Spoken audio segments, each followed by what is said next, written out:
আসসালামু আলাইকুম। কেমন আছেন সবাই? আজকে চলে এলাম আপনাদেরকে নিয়ে আমার শ্বশুর বাড়ির ছাদের অংশে। আমার শ্বশুর বাড়ির যে ছাদটা, সেই ছাদটা আল্লাহর অশেষ রহমত আর বরকত দিয়ে পরিপূর্ণ।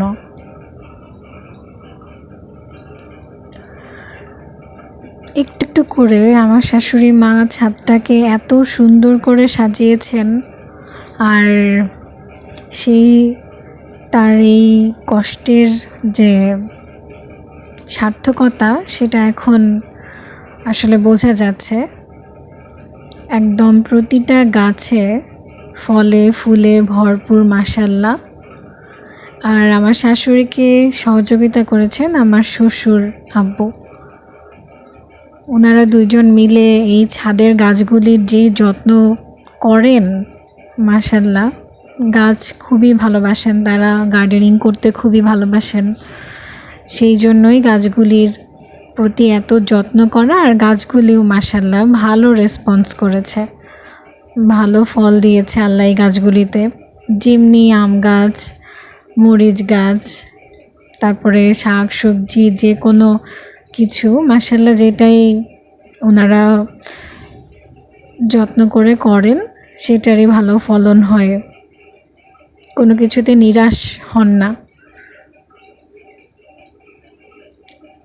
আল্লাহ আসলে এভাবেই আমাদের রহমত বরকত দিয়ে চারপাশে সব কিছু দিয়ে ভরিয়ে রেখেছেন। কিন্তু তারপরেও আমরা আসলে আল্লাহর শুকরিয়া আদায় করতে কৃপণতা করা হয় না। আমার নিজের ক্ষেত্রেই এমনটা হয়, সবসময় দেখা যায় যে আল্লাহর প্রতি যে সন্তুষ্ট প্রকাশ সেটা সম্পূর্ণভাবে আরও বেশি বেশি করা হয়ে ওঠে না। করতে হবে আসলে। এই যে দেখেন কি সুন্দর ডালিম গাছ, এতটুকু গাছে ছোট ছোট ফুল ফল ধরা শুরু করেছে। তারপরে যে পেয়ারা গাছ, মাশাআল্লাহ পেয়ারাগুলি খেতে এত মজা, আর একদম ফ্রেশ, কোনো কীটনাশক নেই, কোনো ফরমালিন নেই। গাছ থেকে পেড়ে টুস করে খেয়ে ফেললাম, খুবই মজা। আর আমার শাশুড়ি মা আমাদের জন্য সব কিছু রেখে দেন, মানে কি বলবো, আমাদেরকে ছাড়া কিছু খেতে চান না। যতটুকু রাখা যায় উনি প্রসেস করে সেভাবেই রাখেন। এই যে পোকা, তারপর পাখি খেয়ে ফেলবে দেখে এগুলো আমাদের জন্য ঢেকে রেখেছেন।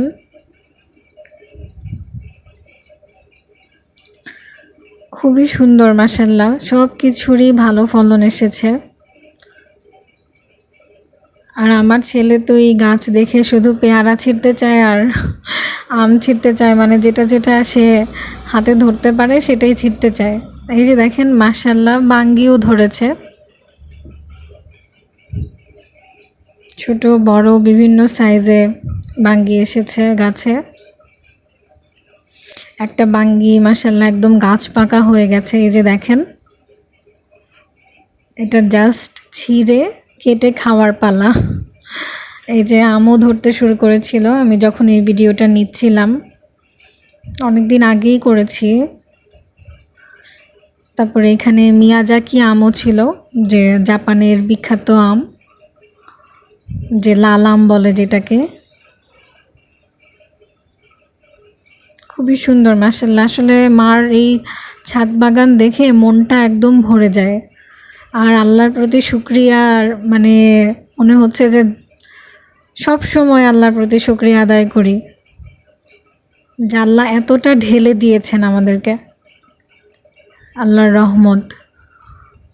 লেবু গাছে লেবু, আম গাছে আম, তারপরে আপনার করল্লা গাছে করল্লা, শসা গাছে শসা, তারপর বিভিন্ন ধরনের মরিচ গাছে মরিচ, কামরাঙা মরিচ, ছোটো মরিচ, বড় মরিচ, সব কিছু। তারপরে আপনার পুঁই শাক, সব কিছু আল্লাহ অনেক অনেক দিয়েছেন আমাদেরকে। আর সবগুলি গাছই মাশাআল্লাহ খুব সুন্দর ছিল।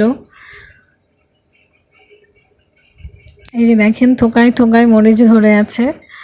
আমরা গেলেই একদম টাটকা মরিচ ছিঁড়ে তারপরে ভাত দিয়ে বা বিভিন্ন কিছুর সাথে খাই, খুবই ভালো লাগে।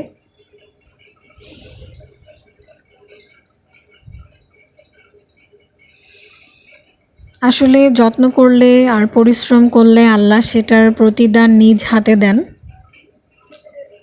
যারা পরিশ্রম করেন তারাই সেটা বুঝে যে আল্লাহ কাউকেই নিরাশ করেন না। তার পরিশ্রম, তার সাধনা অনুযায়ী আল্লাহ ফল তাকে ঠিকই দেন।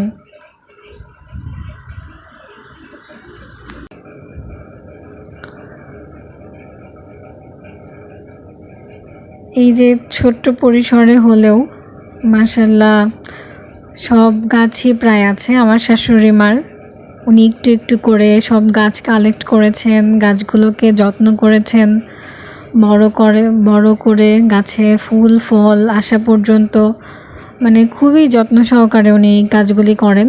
গার্ডেনিং আমার মার অনেক পছন্দ, তাই জন্য আল্লাহ শ্রেষ্ঠভাবে তাকে দিয়েছেন আল্লাহর রহমত। এই যে বোম্বাই মরিচ গাছে খুব সুন্দর মরিচ ধরেছে দেখেন, যেটা নাগা মরিচ নামেও পরিচিত। এই মরিচটার ফ্লেভার আমাদের খুব পছন্দ। এই যে দেখেন লেমন গ্রাস,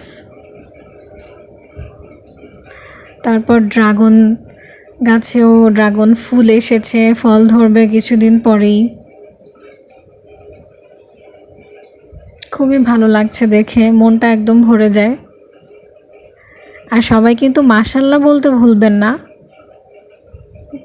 কারণ এত সুন্দর সুন্দর জিনিস দেখাচ্ছি, আপনারা দেখছেন, মাশাআল্লাহ বলবেন যাতে গাছের আরও ভালো ফলন আসে, গাছের কোনো অসুবিধা না হয়।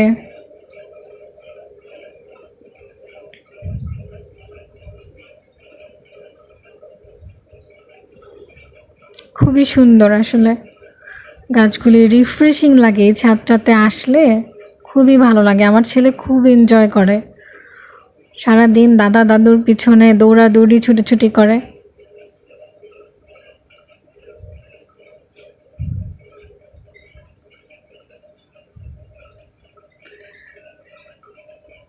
আমি যখন ভিডিও করেছি গাছের আমগুলি কাঁচা ছিল, এখন নিশ্চয়ই পেকে গেছে। এই তো এবার ঈদে যে খাওয়ার পালা, কত কিছু জানি আমার শাশুড়ি আম্মু রেখে দিয়েছেন আমাদের জন্য, আবার যে এগুলো খাবো।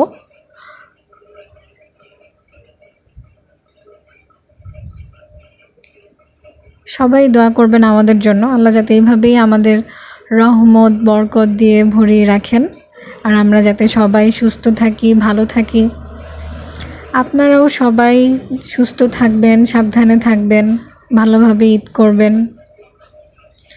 আজকের মতো আপনাদের থেকে এখানেই বিদায় নিচ্ছি। আবার ইনশাল্লাহ দেখা হবে, কথা হবে কোনো না কোনো ব্লগে। আল্লাহ হাফেজ।